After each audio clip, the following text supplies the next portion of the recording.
तो ये जो क्वेश्चंस है ना मिसलेनियस के, ये काफी इंपॉर्टेंट है एनडीए के एग्जाम पॉइंट ऑफ व्यू से भी।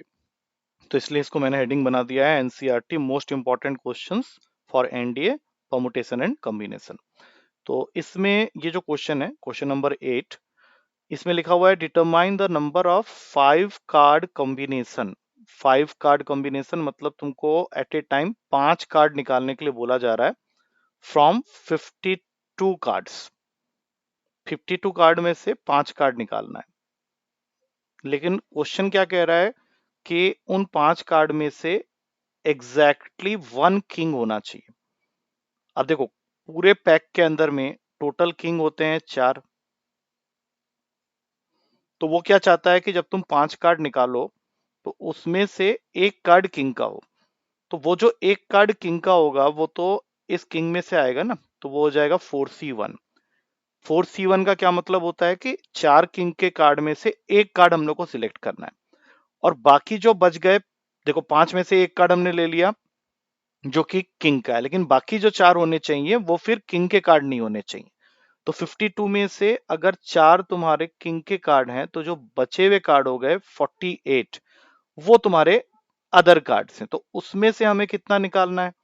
उसमें से हमें निकालना है 4, मतलब उसमें से हमें सिलेक्ट करना है 4 कार्ड। तो टोटल वेज जो होगा वो हो जाएगा 4C1 इंटू 48C4। अब मैं एक एक करके समझा देता हूं। 4 यहां क्यों आया? क्योंकि 4 किंग के कार्ड हैं जिसमें से मुझे एग्जैक्टली एक कार्ड किंग का लेना ही लेना है, सिलेक्ट करना है एग्जैक्टली एक किंग का कार्ड। और टोटल 52 में से 5 निकालने थे जिसमें से एक तो मैंने किंग का निकाल लिया। तो बाकी जो बच गए 48 कार्ड्स वो ऐसे कार्ड हैं जो कि किंग वाले कार्ड नहीं है। तो उसमें से मुझे कितना लेना है? तो 4 लेना है। अब ये क्वेश्चन में लिखा हुआ है ना, determine the number of 5 card combinations out of 52 cards if each selection of 5 cards has exactly 1 की। कुछ आया समझ में जो बोला मैंने? हाँ, लेकिन अभी वो जो स्क्रीन आप प्रेजेंट कर रहे हो वो नहीं दिख रही। हाँ वो, दिख नहीं रही, मैं एक बार लीव करके रीजॉइन करती हूँ। अरे यार पहले देखो, बोलना चाहिए था ना, मैं समझा दिया पूरा का पूरा। चलो एनी आओ। नहीं वैसे तो समझ आ गया हाँ ग्लिच आ रहा रिकॉर्ड मैं है। कर लिया हूं ना, तो ये भी यूट्यूब में डालूंगा तो दिख जाएगा, ठीक है ना? मैं लीव करके ज्वाइन करूँ? हाँ फिर से आ जाओ एक बार। स्टार्टिंग से नहीं दिख रहा था मतलब, या क्या बीच में रुक गया?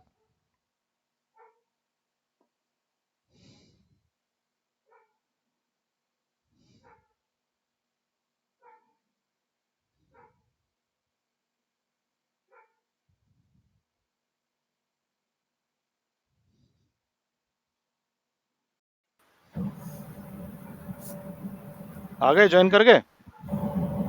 हाँ, तो अभी जब मैं समझा रहा था तो स्टार्टिंग से ही नहीं दिख रहा था या बीच में गायब हो गया था? बीच में गायब हो गई थी। तो जब पर हुआ था अभी तो भी मुझे नहीं रोक दिख लेते रही। ना, मुझे बोल देते एक बार, अभी तो हम आसपास ही बैठे हैं तो पता चल जाता। तो जो सुनाई भी नहीं दिया मतलब, ये तो रिकॉर्ड तो हो जा रहा है तो। सुनाई तो दे रहा है, सुनाई तो समझ अच्छा तो दिखाई आती नहीं, है। अभी दिखाई दे रहा है? नहीं। अभी दिखाई नहीं दे रहा है? नहीं, अरे नहीं दिखाई देगा तो फिर कैसे होगा? आप समझा दो, समझ तो आ रहा है। अरे नहीं ना, देख के समझोगे ना। अच्छा चलो नेक्स्ट क्वेश्चन जो है उसमें वो ये कह रहा है कि it is required to seat 5 men and 4 women in a row so that the women occupy the even places. मतलब टोटल हमारे पास में 9 लोग हैं, मैं 9 डंडे बना देता हूं, 1 2 3 4 5 6 7 8 9। अब इन 9 में 5 men हैं और 4 वुमेन हैं। अगर मैं इनके प्लेस की नंबरिंग कर दूं तो 1 2 3 4 5 6 7 8 9। तुम ये सोच लो कि अगर मैं इनको बॉक्स के फॉर्म में लिख दूं तो ये वो प्लेसेस हैं जहां पे मुझे बैठाना है 5 men और 4 वुमेन को। लेकिन कंडीशन क्या उसने डाल दिया है कि वुमेन जो हैं वो हमेशा बैठेंगे इवन प्लेसेस में।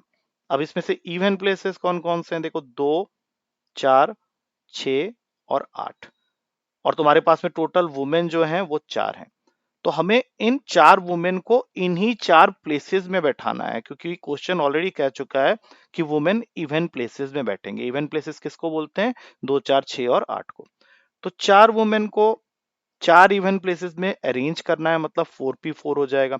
और जो बाकी बच गए 5 मेन, उनके लिए 5 ऑड प्लेसेस हैं, 1 2 3 4 और ये 5, 1 3 5 7 9, ये 5 ऑड प्लेसेस हैं जहां पे हम लोग को 5 मेन को अरेंज करना है।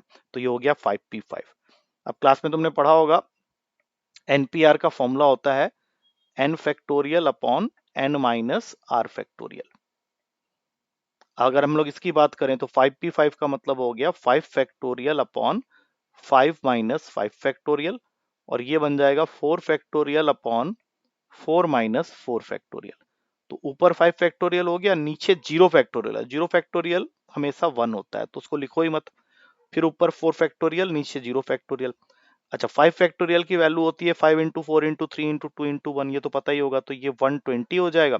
और 4 फैक्टोरियल होगा 4 इंटू 3 इंटू 2 इंटू 1, इसको मल्टीप्लाई करेंगे 24 हो जाएगा। अब इनको मल्टीप्लाई करके जो भी आंसर आएगा, एक जीरो तो फिक्स कर लो, 24 और 12 को मल्टीप्लाई कर दो, तो आंसर आ रहा है 2880। यही पीछे दिया हुआ था, 2880 is the correct answer. Screen अभी भी नहीं दिख रहा होगा, लेकिन मेरे ख्याल से समझ में आ रहा होगा, रिकॉर्ड होते हुए चले जा रहा है, बाद में देख लेना, ठीक है। चलो, हाँ समझ आ हाँ दिखाई दे रहा है, समझ आ हाँ ठीक है, उसको देख लेना बाद में रिकॉर्ड करके। अच्छा, नेक्स्ट क्वेश्चन है कि एक क्लास है 25 स्टूडेंट्स का, मतलब क्लास में टोटल 25 स्टूडेंट्स हैं और इनको जाना है एक्सकर्सन पार्टी, मतलब एक तरह से पिकनिक में जाना है। और इनमें से हमें 10 को चूज करना है, मतलब सारे नहीं जाएंगे, इन 25 में से 10 को लेके जाना है। मतलब 25 स्टूडेंट में से हो सकता है सभी लोग एफर्ट ना कर पा रहे हो उस पिकनिक को, तो उसमें से हमें 10 को सिलेक्ट करना है, चूज करना है, चूज मतलब सिलेक्ट करना है। अब इसमें क्या है, तीन बच्चे ऐसे हैं, there are 3 students who decide that either all of them will join और none of them will join, मतलब जाएंगे, वो तीनों अच्छे दोस्त हैं, जैसे तुम हो गए, भावना हो गए, प्राची हो गए। तो ये तीनों क्या डिसाइड कर रहे हैं कि या तो ये तीनों जाएंगे पार्ट, वो जो भी पिकनिक में है, या फिर तीनों में से कोई भी नहीं जाएगा। तो अब क्वेश्चन ये है कि in how many ways can the excursion party be chosen. तो यहाँ पे दो केसेस बन जाएंगे।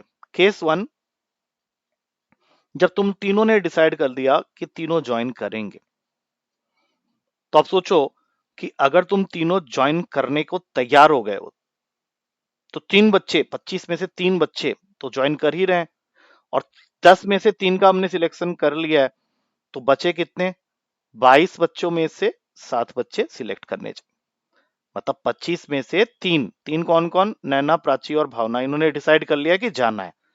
तो 25 में से तीन बच्चे तो जा ही रहे हैं, तो बचे हुए 22 बच्चे में से 10 का पार्टी जाना था ना, तो तीन ने तो डिसाइड कर लिया, तो 10 में से तीन माइनस कर लो, तो अब बाकी जो 7 बच्चे हैं वो चुने जाएंगे बचे हुए 22 बच्चों में से। लेकिन ऐसा भी तो हो सकता है कि बिकॉज ऑफ सम रीजन एक ने मना किया, बाकी तीनों ने बोला कि 3 of us will not join. अब अगर तीनों ही ज्वाइन नहीं कर रहे हैं, तो यही 25 में से तीन बच्चे आउट। लेकिन अगर ये तीनों ज्वाइन नहीं कर रहे हैं, तो जो हमें 10 का ग्रुप बना के पार्टी ले जाना था, पिकनिक ले जाना था, वो तो अभी हमें सिलेक्ट करना बाकी है। तो इस केस में तुम्हारा टोटल नंबर ऑफ वेज हो जाएगा 22C10। और हम लोग को पूछा गया है in how many ways can the excursion party be chosen. तो एक पहला ये और दूसरा ये, तो इन दोनों को ऐड कर देंगे, बस इतना ही आंसर में देके छोड़ दिया है। मतलब तीनों अगर जाते हैं तो उस केस में 22C7, और तीनों अगर नहीं जाते हैं तो 22C10। आया कुछ समझ में? इसकी कैलकुलेशन भी करनी नहीं, है। पीछे आंसर ऐसे ही छोड़ दिया, इसको कैलकुलेशन करने, तुमको समझ में आया, केस समझ में आया कि नहीं, कैलकुलेशन करने की? केस 2 समझ नहीं आया, केस केस टू में 2 तुम लोग तीनों ने डिसाइड कर लिया नहीं जाओगे ना, तो नहीं जाओगे तो हाँ पार्टी तो जानी है, 10 की पार्टी तो जाएगी। तो अगर 25 हाँ में से तुम तीन नहीं जा रहे हो, तो तुम तीनों को हटा के कितने बच्चे बच गए, 22। 22 और जाना तो लेकिन 10 लोगों को है, तो अब मैडम हाँ बाकी 10 को सिलेक्ट करेंगे 22 में से। हाँ, तुम तीनों अगर जा रहे हाँ होते तब भी तुम ये ग्रुप में से माइनस हो जाते, और ये जो टोटल बच्चे जाने वाले थे 10, उसमें से तीन बच्चे तुम लोग तीनों हो गए। तो 22C7 जब तुम तीनों ज्वाइन करोगे, और 22C10 जब तुम तीन दोनों ज्वाइन नहीं करोगे। क्लियर है? ठीक है हाँ। हाँ, उसके बाद ये 11वां क्वेश्चन है। इसमें पूछा गया है in how many ways can the letters of the word assassination be arranged so that all the S R together. इसका मतलब पता है एसेसिनेशन का क्या मतलब होता है? हाँ या ना? नहीं। एसेसिनेशन का मतलब होता है कोई फेमस पर्सनैलिटी को जब हम मार देते हैं। फेमस पर्सनालिटी जैसे कि प्रधानमंत्री की हत्या कर दी, जैसे राजीव गांधी को मार दिया गया था, इंदिरा गांधी को मार दिया गया था, तो ऐसे कोई बड़े फेमस पर्सनालिटी को जब हम लोग ऐसे पब्लिक में मार देते हैं तो इसका मतलब होता है गांधी जी को मार दिया गया था, एसेसिनेशन। तो ठीक। हम लोग को क्या करना है, चलो उसका मीनिंग तो नहीं चाहिए, हम लोग को क्या करना है, इसके लेटर्स को अरेंज करना है, लेकिन कंडीशन क्या है कि all the S should be together. तो ऐसा करो, इस पूरे वर्ड में जितने एस हैं उनको ले जाके एक साथ एक ब्रैकेट में बंद कर दो। अब इनको छोड़ के जो लेटर्स बच गए हैं मैं लिख रहा हूं यहाँ पे, दो ए, फिर I N A T I O N. अब ऐसा करने के बाद हम लोग को करना क्या है, पूरी गिनती करनी है।